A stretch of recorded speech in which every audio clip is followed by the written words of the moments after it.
Is drinking raw milk safe like RFK Jr. suggests? Can you reduce a glucose spike if you eat your food in quote unquote the right order? I'm registered dietitian Abby Sharp. I host a nutrition myth busting podcast called Bite Back with Abby Sharp. And those are just some of the questions I tackle with qualified experts on my show.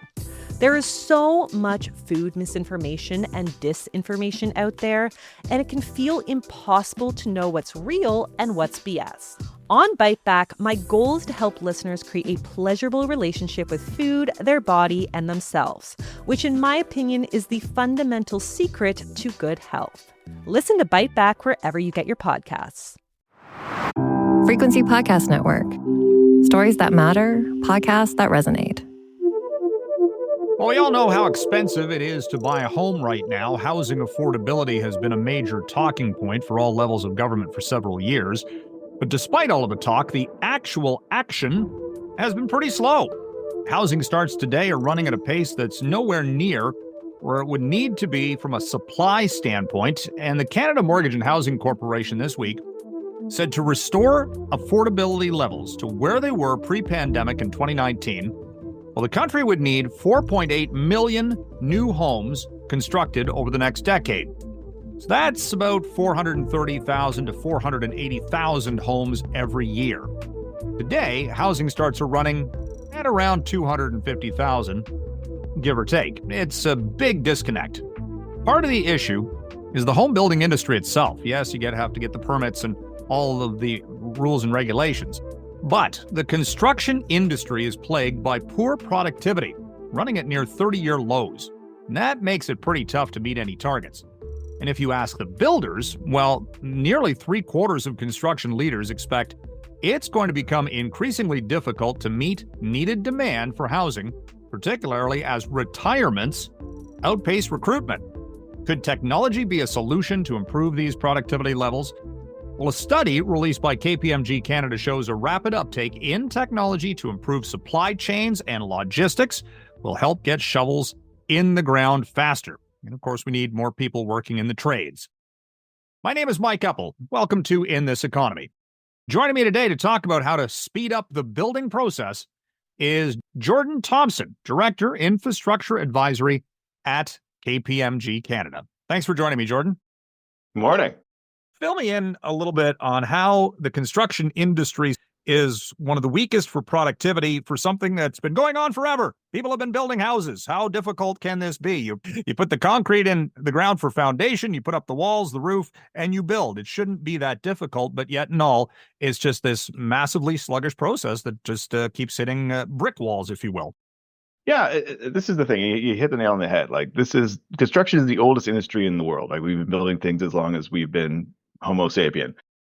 This is something that we should be very good at. But, time and time again, across Canada and across other developed countries, we see that productivity in the construction sector lags behind the overall economy. And against, we tend to compare against manufacturing as a sector. Manufacturing could hit productivity gains of 2 to 3% per annum. We've been, since 1997, with where the data kind of starts, it's basically been flat. And if you even look as of last year, we're actually lower than our 1997 level of productivity. So we're not getting better at this. Actually, you could say we're actually getting worse at it. So what's the root cause of this, though? Like, is it just the lack? Is it an issue of staff, builders, for lack of a better description, people who can actually build a house? That's a big thing. I think if you look at the unions, and they would tell you that we're kind of below replacement rate for skilled trades, and people aren't prioritizing skilled trades the way that they used to. There's just there's what they call a stigma, or just a will against the industry a bit, but we're not seeing the same influx of skilled and passionate workers that we have in the past. So there's a need to find new ways of doing things. Objectively, we still build houses, in particular, the way we have for 50 years, 100 years, with improvements in materials and building techniques, sure, but ultimately the actual construction process is very, very similar. So there really is a need for a game changer approach to how we do this in order to, what I like to say, build more with less, acknowledging that I don't think we are going to fix in the near term the staffing issue, the labor availability issue that we currently have. Thus there is a way to there's a need for us to do more with less. During the pandemic, there were all sorts of supply chain issues and actually getting stuff to build with, the supply of lumber. Everything went up in price. Has that been a problem here of actually getting the materials needed to the sites to get things going, or have things been kind of backlogged in that sense? Yeah, we've definitely seen those are ripple effects that persist. In particular, we saw like electrical equipment was and continues to be a continually long lead item. So, for housing developments, we've heard stories of housing developments that are and major buildings that are complete, but don't have the transformer in place to be able to turn the building on. So and this is an ongoing ripple that we have in that sector in particular. It's supply chain instability continues to be a concern. We've seen that in the data that we got back from our survey. That's a cause of concern. Prior to COVID and prior to the changes in the economy here, we were looking more at just-in-time type supply chains, which is again borrowing from a successful approach in manufacturing. There's definitely been a move away from that concept, going back to stockpiling and having things on site early, which costs more. It just does. But so you have to offset the additional cost of stockpiling against the schedule concerns and risk associated with not having things ready to go at your fingertips. Yeah. And as I see, one of the big issue has been the lack or shortage of skilled workers. Again, it's the supply and demand and the trades and all these other things. We've heard a lot of talk, about getting more young people into the skilled trades, but that takes time, right? Like it's not something that doesn't change the metric overnight, does it? No, like that's exactly it. I mean, it takes 4 to 5 to 6 years to fully train someone from apprentice to a journeyman carpenter, a journeyman red seal trade. So these things take time, and I think we're fighting a bit of an uphill battle in that we are overcoming a stigma about going into the trades. These are good paying jobs, and you can form a career and a business around being a carpenter, being a plumber. I would have no issue with my children going into these trades. I think it's a fantastic line of work. Yeah. But we're definitely like the education system is not geared to drive those types of careers. Yeah.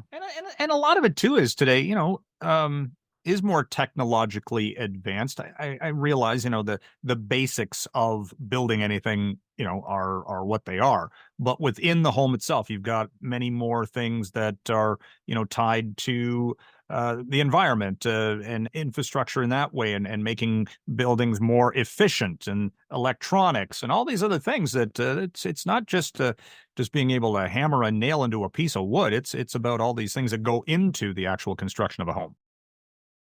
That's fair. And to say that the buildings have become more complex, like the house has become more complex, and if you extrapolate that across, major infrastructure projects, even more so. And I think that is a contributor to the productivity declines that we've seen, is that we are asking for increasingly large and complex projects.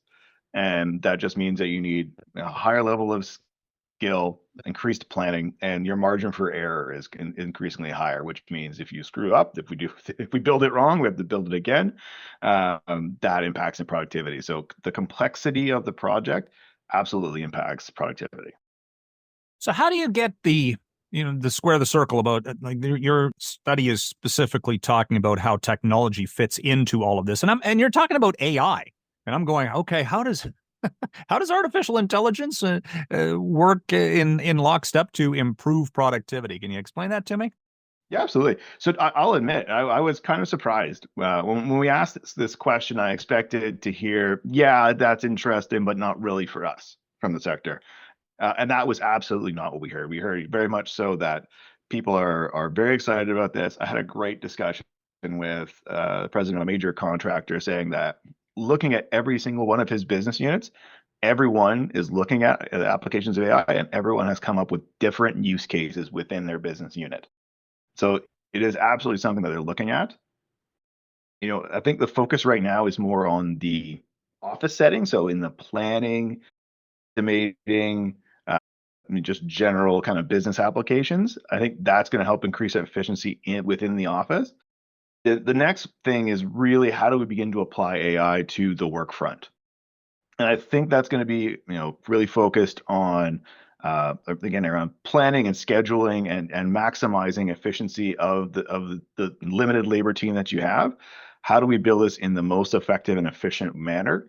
As well as how do we create the right, a more accurate and representative estimate so people understand how much these things cost at the outset, not once we're down the pipe, so that we can, make more informed decisions and optimize the design make it cheaper, make it faster, Hmm. and better utilize our resources. And does that also have to do, like when you've got a contractor, they're the scheduling of the delivery of products and such? Does that help in any as well if you bring in more technology from a flow chart standpoint? Absolutely, yeah. Like I said, prior to the pandemic, we were really focused on what we would call demand-driven supply chain. So, just in time. Now I think it's just about a smart and connected supply chain. So, making sure that your vendors and your vendors vendors understand when you're going to need things, and we have better transparency on where we are in the kind of logistics supply chain, when things will arrive, what the lead time things are on materials and equipment will be, so you can make a more informed decision, so we're not being surprised on site with things not arriving. So guys are hanging around and we're not productive. Yeah. Now I'm just reading the notations from the study about things called digital twins. What are digital twins? That is the hot button topic. It's been around for a couple of years now, and I would go back to it's a subset of or an evolution of a concept called building information modeling, so BIM. And BIM's been around since I was in university, and it has been ticketed as the thing that's going to save the industry, but it's been very slow to get uptake. And I think the architects and engineers love 3D modeling and rendering these buildings out in 3D. And when we design a building, we design it in 3D. But the truth of the matter is, you know, when we design it and to put it then get it built, we slice it up and put it on drawings just like the old days. There's a need of understanding a little bit down the supply chain of how to best use these 3D models, and combine the different stakeholders to maximize what they're worth. The digital twin is an interesting kind of evolution of that, to go say, okay, we built this model in 3D, we have a great rendering of the project, we know it inside out. So now we're going to use that as our call it the library for all the project information, and basically catalog everything that went into the project, and then use it as an asset management tool to say, okay, we can actually begin to model, okay, if we run this differently, if we run these pumps differently, or run the furnace differently, or do this to the HVAC, what does that do to our energy consumption, life cycle of the building, those kinds of things. So it becomes a really valuable tool for owners. Hmm. That's really interesting. I mean, my wife and I we've been talking about building a house and talking with the builder about how it's all put together. And you're right about you don't think about how as you say, the HVAC is all tied into the construction process. And then you've got AI tools where you can go on an app, for goodness sake, and see how your kitchen is going to be designed, and just kind of flip through all sorts of different models. It's amazing. In the old days, you would have all of that drawn out on paper or in as stencil, renderings and such. And now it's just at your fingertips. And yeah, it's a lot faster, isn't it? It's almost instantaneous, the world of AI and the power that gives. Yeah, exactly. Like the natural progression here is we can do away with, big rolls of drawings on sites, although I think that will always be a part of a construction project, is the big roll of drawings. But, you can have an iPad and you can mark up the drawings, and you can, dive into details much faster.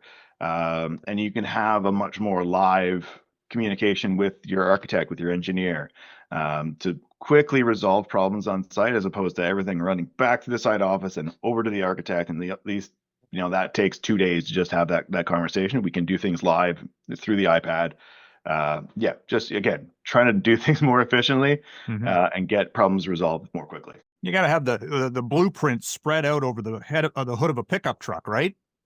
Like that's exactly it, right? And that's the way we've been doing it for 1,000 years. We've had the blueprints scrawled across a table somewhere. Yeah. Like, there's got to be a better way. Yeah. I also saw something about drones, the use of drones. How does that work into a construction site? Is that just to go up and see exactly how things are being, the elevated view or something of that nature? There's all kinds of applications for drones. And again, this is not new. We've been looking at this for a while. Your flying drone, your traditional drone that everybody's got in their garage these days, we can use it to do surveys. When you're doing your civil works, or you're measuring quantities of fill and things like that. So you can get to fly around.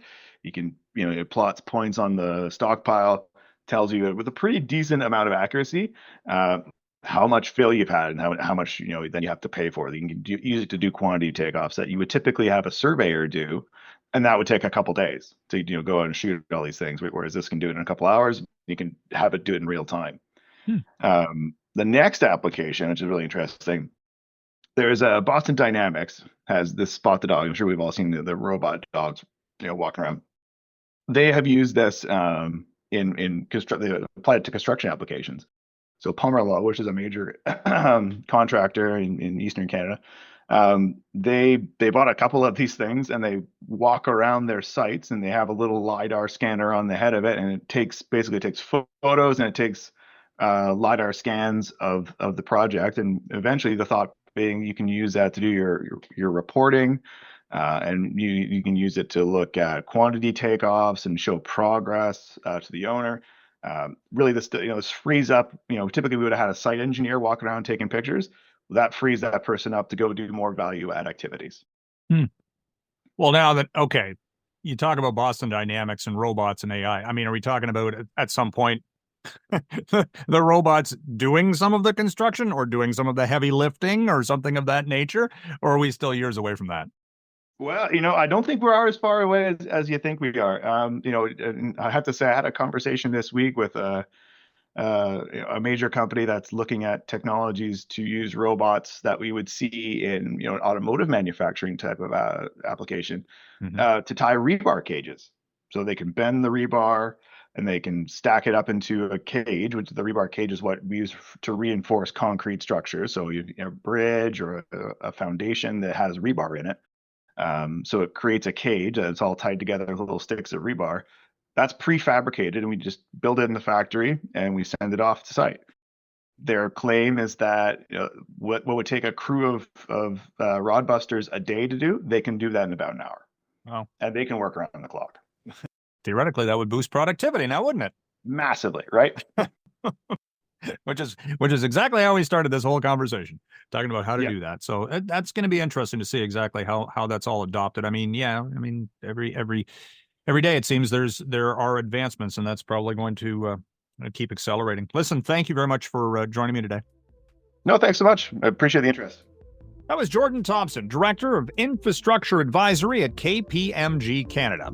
My name is Mike Eppel, and you've been listening to In This Economy. If you have any questions or story ideas, you can email me at mike.eppel@rci.rogers.com. Follow us on X on our partner podcasts at The Big Story FPN, or leave a voicemail at 416-935-5935. You can also find us on the Seeker app. That's SEEKR. Please rate, review, follow, and share. Again, thanks for listening.